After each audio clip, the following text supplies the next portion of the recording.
Always glad to have the former mayor of New York City and, of course, America's mayor, Rudy Giuliani, on the line with us. Mr. Mayor, how are you?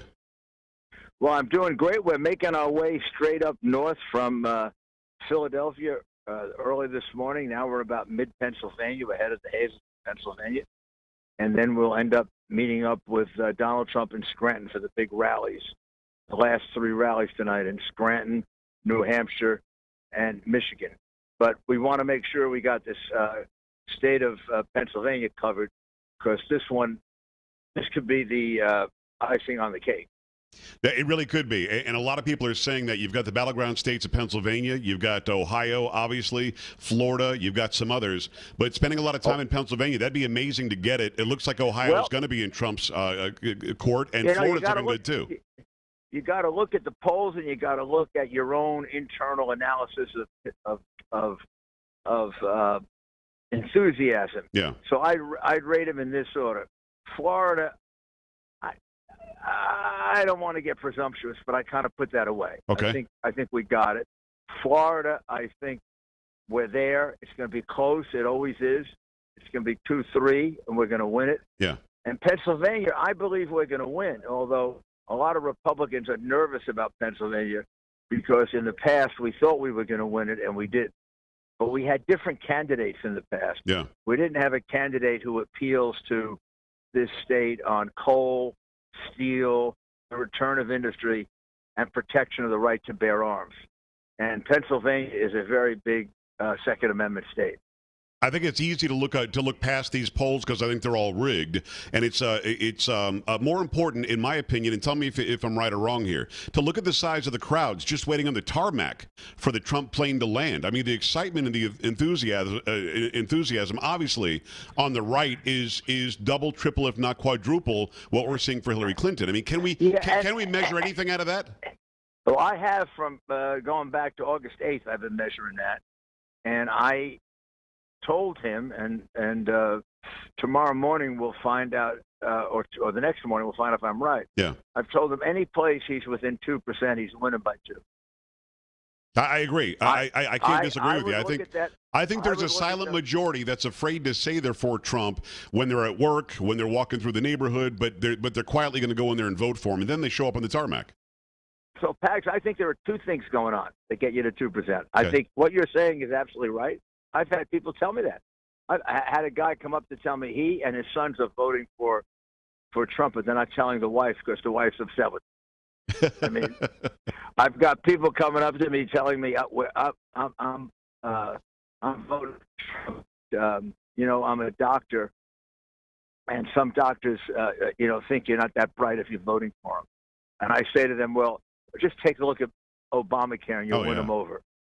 100%. Obama. They all talk about the emails and all this and that and the other thing.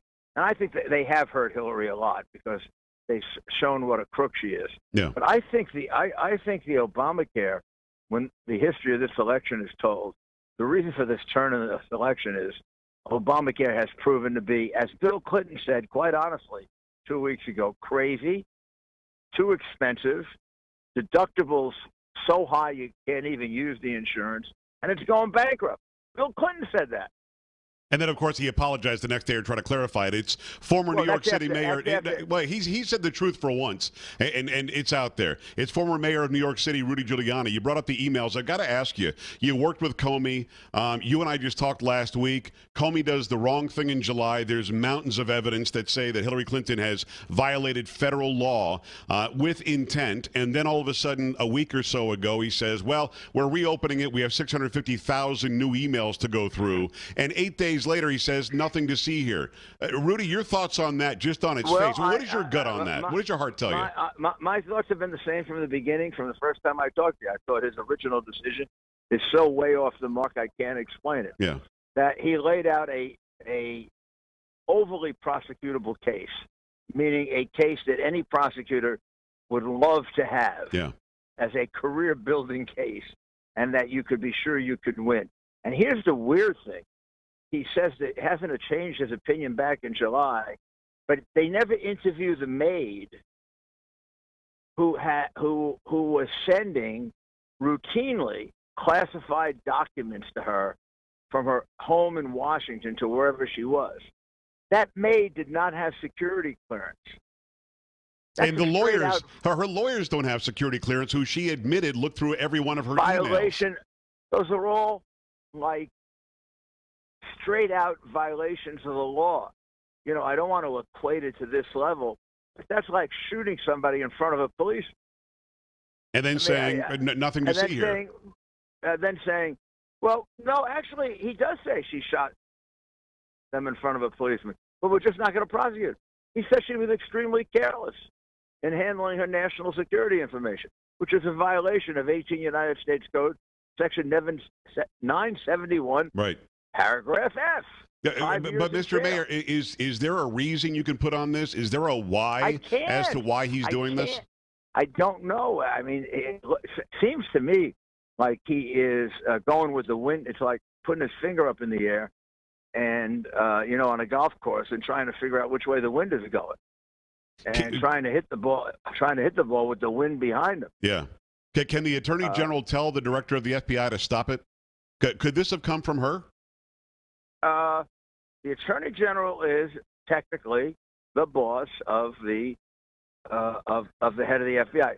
We know that she told him not to put out the original one, and he defied her. Right. So if she told him not to put out the original one, she could have said, "Look at the jam you got yourself in. You better put out another one and get yourself out of trouble." It's Mayor Rudy Giuliani, of course, America's mayor, on the stump for Donald Trump. 1 day to go. You've got WikiLeaks, you've got Project Veritas, you've got the maid, you know, photocopying and sending out all of this stuff. You've got the DNC colluding with CNN.